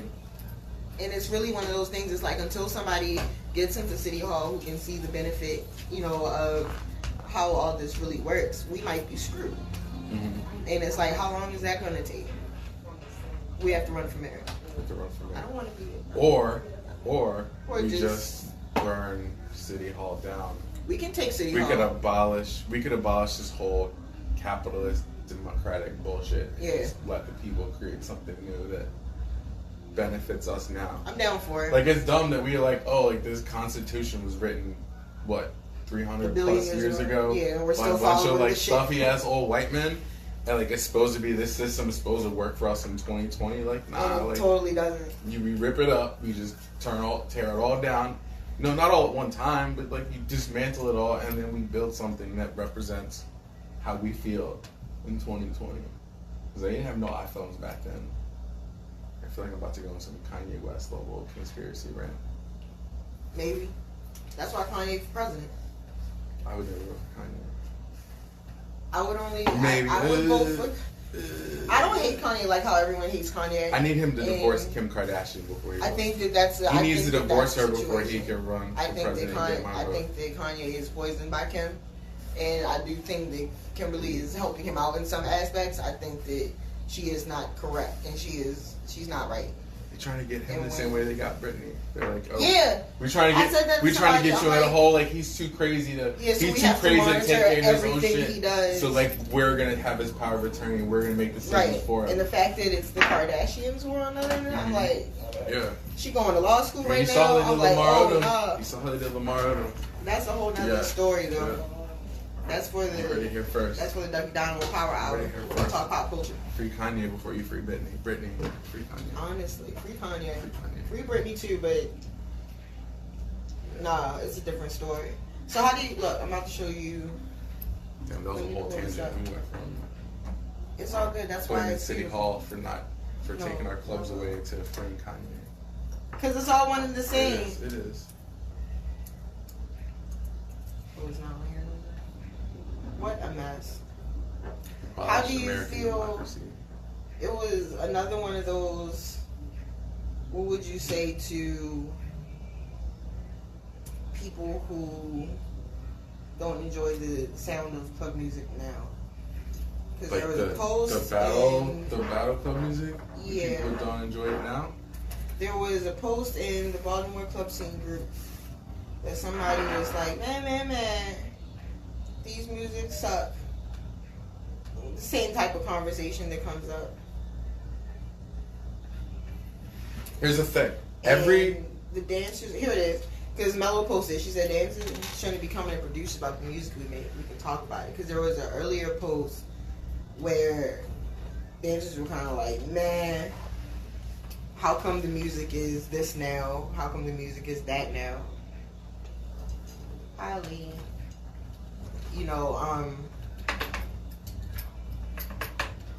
what do you say? Knowing that the world, the side of the club music world that you come from is different than the world of the dancers today. The Be More Than Dance crew, again, no shade. Interviewing Neek next Tuesday. By the way. I remember who it was. So next Tuesday, I'll have Neek in here. Yeah, you should. I want everyone to. So we talk about the Be More Than Dance generation. I almost want to call it that publicly, but I know people will kill me. But we take that they don't necessarily know about than our world. But to them, their world is the entire world. That's their sphere. Right. They have no clue about the things that we can tell, but they are very critical. As they are dancers, they are very critical of, what comes out. And I'm not even gonna lie, it is wild as it is. Again, like hearing Mike Mumbles just sit and say that you was inspiration for a lane that he took his music in. That's gonna. When I get home, maybe tomorrow morning when I'm like sober, that's gonna be like a whole. It should. I'm so happy I brought him in here. I'm so happy you heard that. But I've been going this whole time on Mike Mumbles. Like we never really had a conversation. We never really rapped. I was like, he probably just don't fuck with me. It's just another one of those. It's just you. I've always just felt like I'm just the guy from PG County that played club music. And most people for the white college kids or just whoever. The cool thing about it, and like they're like, oh, we don't really fuck with him. He's just over here doing his thing. Whatever. He ain't niggas know your tracks, man. What Fandom of James is like one of my favorite fucking songs of all time, and I cannot not play it. And it's an interesting thing because what I was about to say is, and this is probably along the lines of what you know, I know for a fact that a lot of the Be More Than Dance community is not extremely versed in your music. That's fine. It is. It's not a problem. It would, of course, be nice if every soul in the entire world knew a James Nasty song, but we know that that's just not how it goes. And especially because they are so one person. Right. Yeah, I know. I hear what you're saying. I got you. But it's like it's another one of those. Eventually, we're going to start routing everybody to everybody, and it's like what do you say to that community? in terms of the appreciation, because the thing is, even though they are one sphere, they are the most active sphere. They are the most active. They are active. They freaking dance outside every week, you know, together.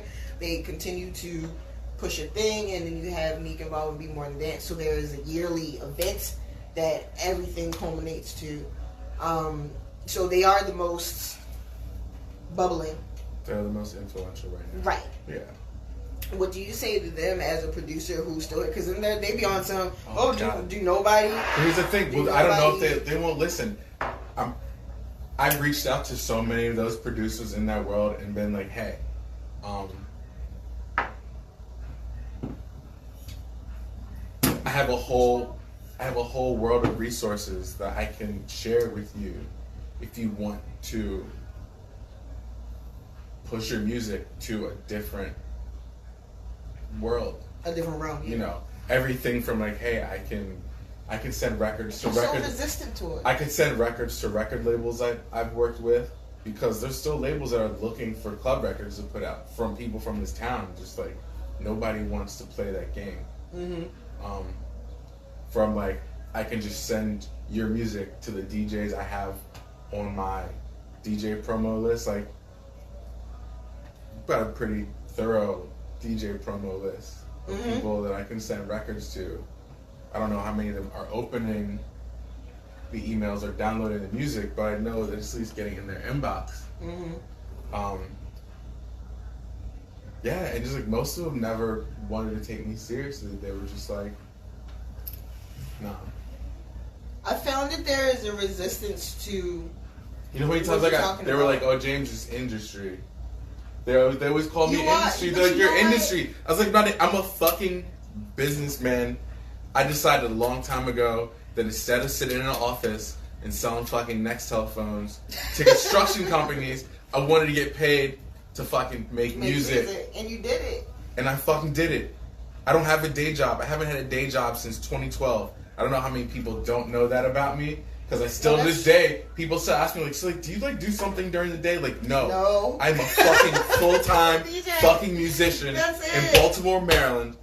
I pay all of my bills with music. No, I did have a job last year. For 8 years. A couple of months. So, like, yes, if that's a life you want to live, if you get into making music and that's your fucking dream, you have to learn to be a businessman. You got to go read some books on fucking accounting and economics. Yeah. You gotta read these fucking industry journals and read about how you're marketing shit and all these things. Like, there's no happy just like you wake up one day and you get discovered. Like, oh, I posted this record on SoundCloud and now I got a manager and I got this. Like, this like dream they've sold us through music videos and movies our entire life. This dream of like you just get discovered and you just wake up and you're rich one day. That shit never fucking happens. If you think that's how it's gonna happen for you, like, and I think this just what like a lot delete of people Ableton think. or Fruity Loops or whatever, just take because it out. you're gonna get incredibly frustrated with your life. Damn, this tequila's starting to get to me. I'm starting to yell and shit. No, it's good. But y'all done? The air's about to come Almost out. got another set? In about 20 minutes. You know, this is gonna be over in like 20 minutes. Okay. Why, you kicking me out? No, I'm not kicking you out. It's just time to party. That's one of the. A lot of things is going on. I'm the only one in here. I'm the only boss here. Oh. It will be done in about 15 minutes. This will end. So one of the questions. Man, I got more to say for what I would say to the younger producers. Okay, yeah, because that's what I was. It starts with investing more in your records. Like, if you don't think, paying someone, finding the money to pay someone to mix or at least master your records, so you sound like your peers and others. It's like, yeah.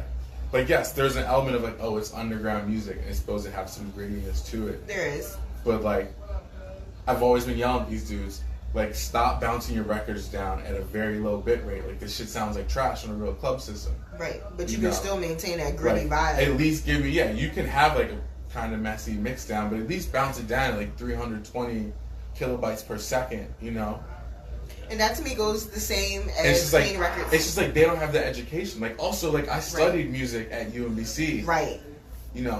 Right. It really does boil down. Like, I invested in. I mean, I don't really pay my student loans because I don't believe in student loans. I don't either. I don't know that. Waiting for someone to just come and make that whole forgiveness thing happen. That's my plan. But I studied that in college because, like, I want to possibly do this with my life. Mm-hmm.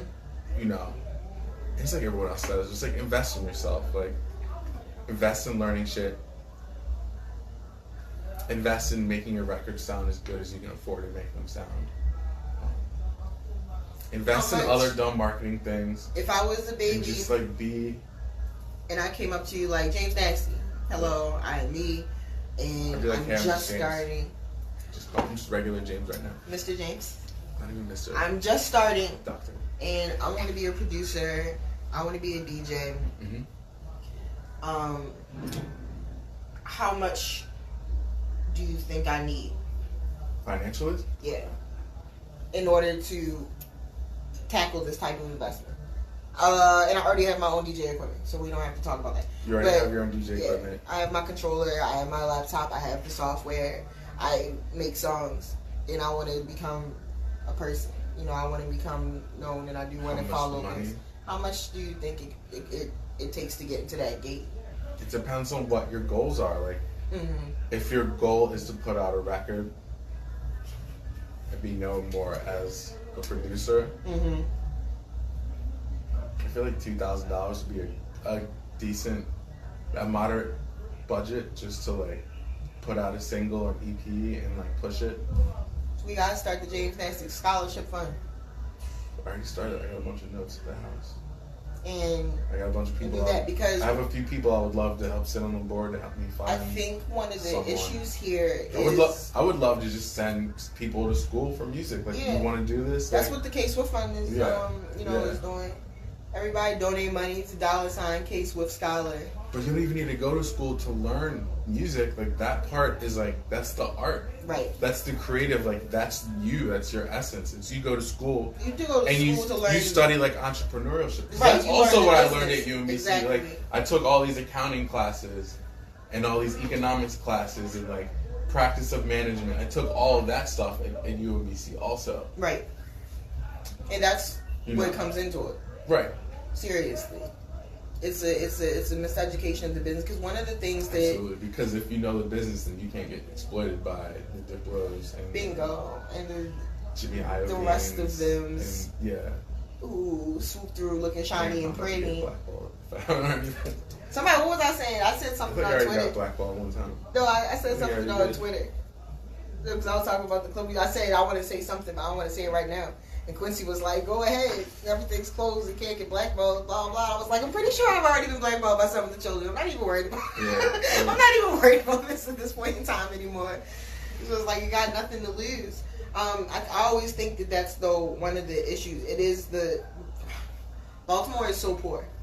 Absolutely. We, on average, are a city of broke motherfuckers. There is not a lot of money here, and there is not a lot of money in the streets. And unless you're talking about coke money and crack money. So you get on the train and go to DC?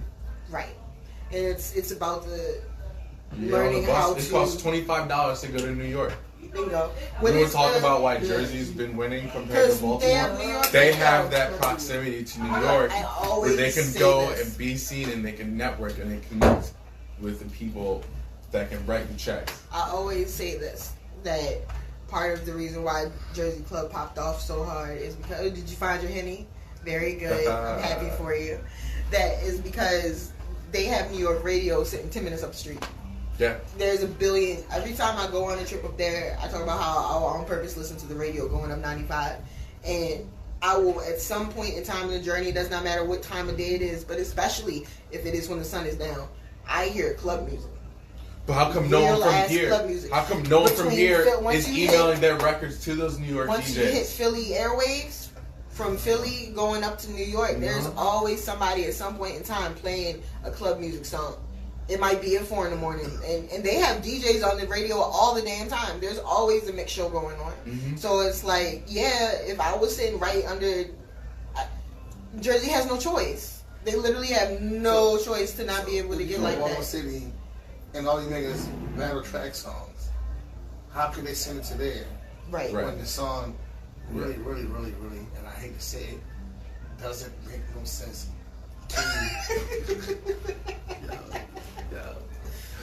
I'm glad you I'm not Somebody gotta say it. Somebody gotta say it, and what better person to say it than my You, what better person than you? You know what I'm saying? What do you say to me? Right. What do you say to me? Because they, at the end of the day, what happens when Mike Mumbles DJ for the battle scene, they know what I'm gonna play. Right. I had the same set, and they get mad like, yo, why y'all playing this? Because to me, I feel as though this can go somewhere. Right. And I feel like this can't go nowhere. So I'm not gonna play a whole bunch of. I'm not gonna play 100. What? Yeah. What the fuck? Right. What? Damn, you should make a record that does that. Yeah. What? Yeah. What What the fuck? What the fuck? Nobody want to hear that shit. Right. Because they don't want. It becomes noise, and then when you hear all of it, And see that's it's all the same format, same pattern. There's no different. Some of these producers don't even know how to do breakdowns at all. It'd be so fucking like, where's the punchline? right.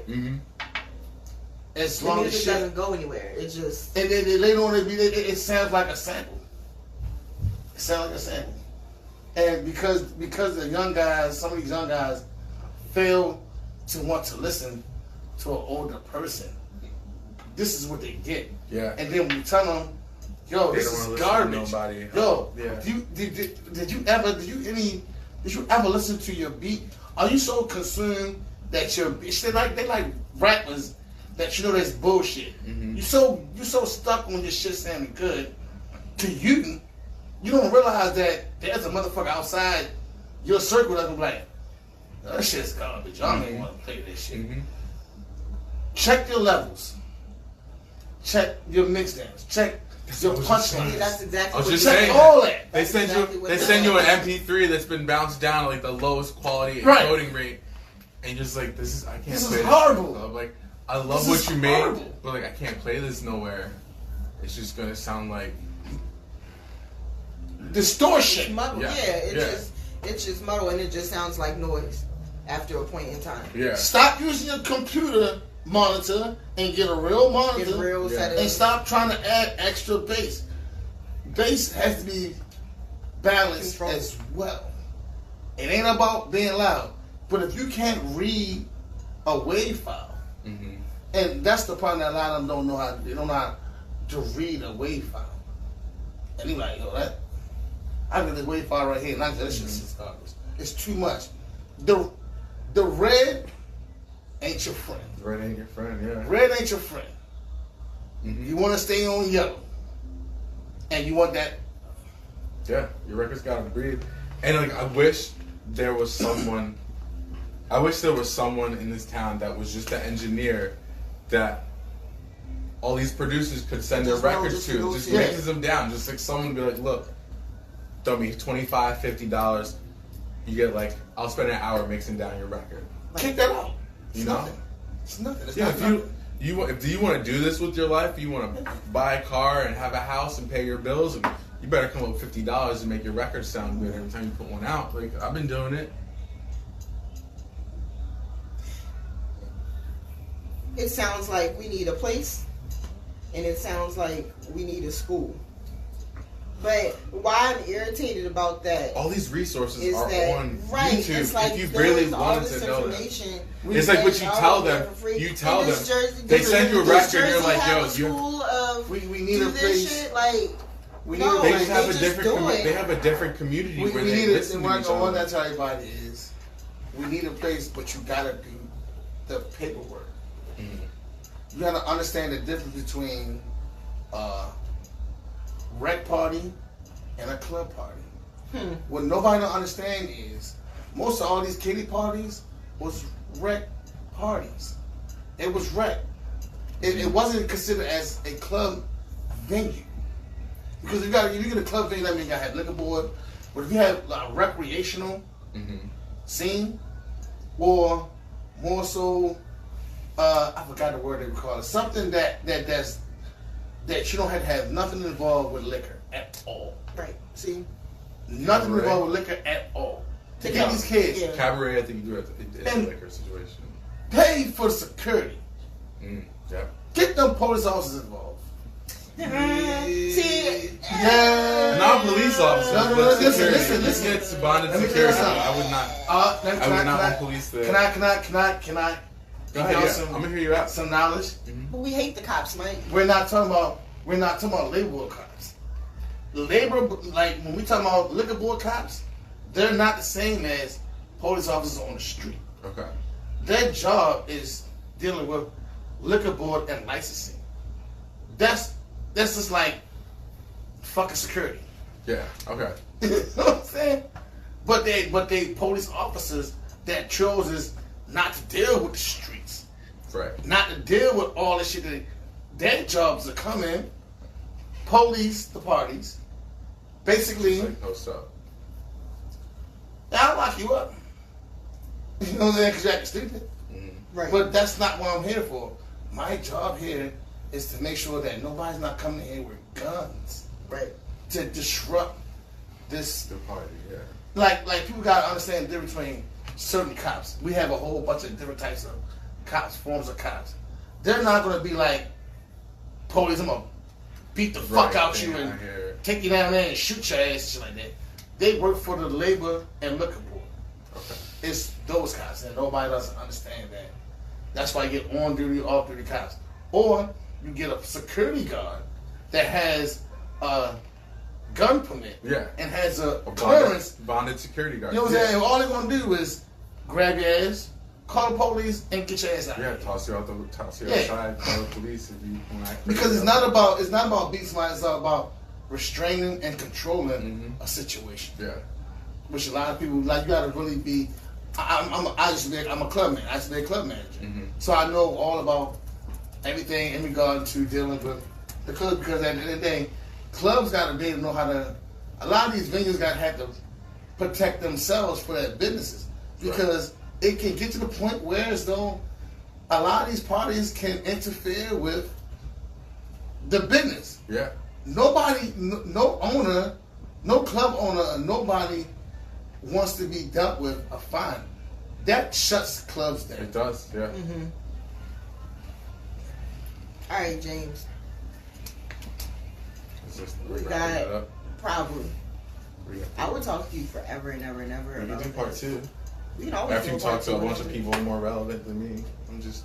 You can't say you're not relevant. You can't say. I'm gonna say. Okay. See, you can't say you're not relevant. That's you just being bashful. What would you like to leave as a punchline? Because we talked about a lot, low key, even though the 2 hours flew by. You have created parties here. You have been part of parties here. You have booked in venues. You have, definitely created your lane. You've made music. You've made music that's won awards. You've made music that's my favorite music. All kinds. I already asked you what you would want to see next. And I've already asked you what your advice for pretty much everyone who would come after you or isn't you. What would you want to leave, I guess, that we didn't cover as far as for the club music community as it stands? Because I appreciate that the Out of Bar convo took up a chunk, because I really thought that was important to discuss. It is. And you never, as far as I know, went out on record to speak on any of it. I almost just disappeared. Like, there was almost no more me because of that.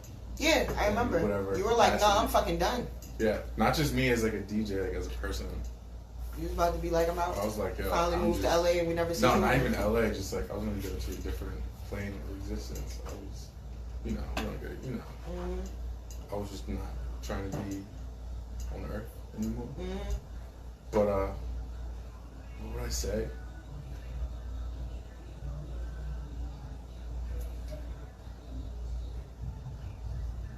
I'm not hard to reach. Yeah. I want to help other producers achieve their goals. Like, I would love for them to hit me up, and I have these resources. If you want my help, I'm willing to help you. Like, I don't need to make money off of you. I just want to help other young Black musicians like see their dreams come true or just achieve anything or just. And club music can do it. Like, you know how crazy it is to like wake up whenever you want every day? No, I know. I do it. Just like. And music brought me to that. Not being a lazy turd. I'm like, so grateful. I'm I so don't need an alarm grateful. clock. I'm so grateful to everyone in this city that has helped and supported me in any ways to like live the life I live. Mm-hmm. And I don't want to be one of those people that just like doesn't help the next person achieve their goals.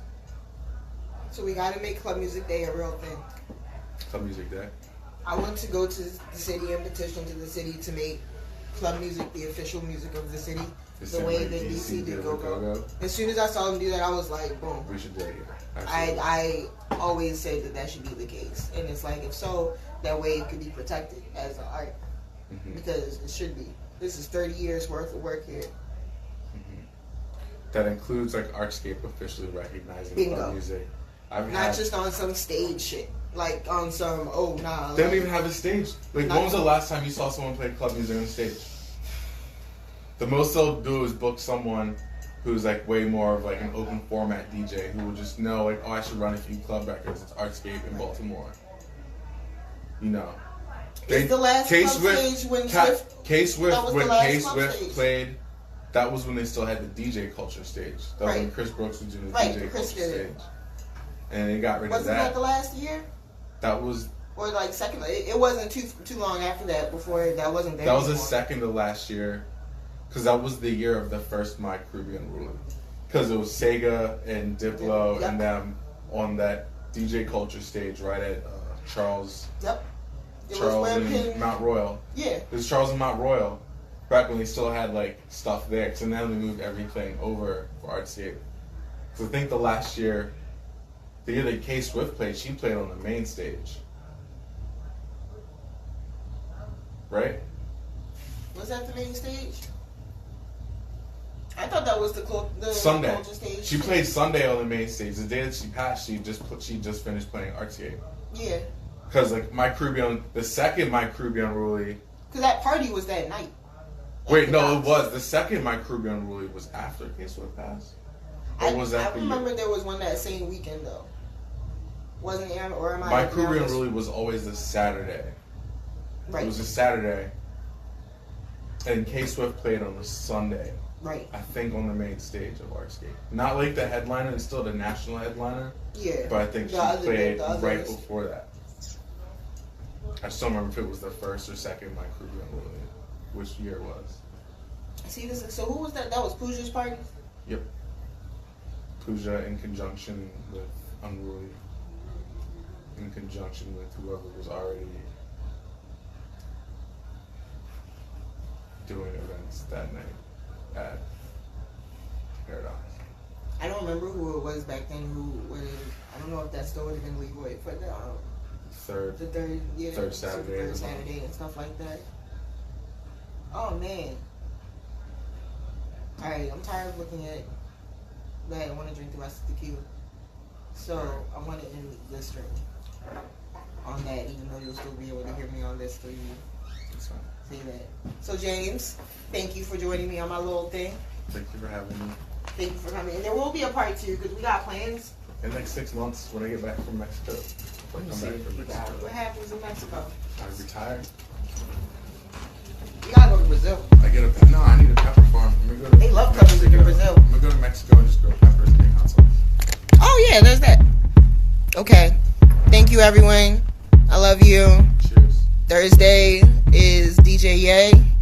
Next Tuesday is Neek from Be More Than Dance. And next Thursday after that is Scottie B. Hey, you knuckleheads. Hey, you knuckleheads. Walking down the avenue. Walking down the avenue. A few more streets and we'll be through. A few more streets and we'll be through. Fangtown, North and P Park.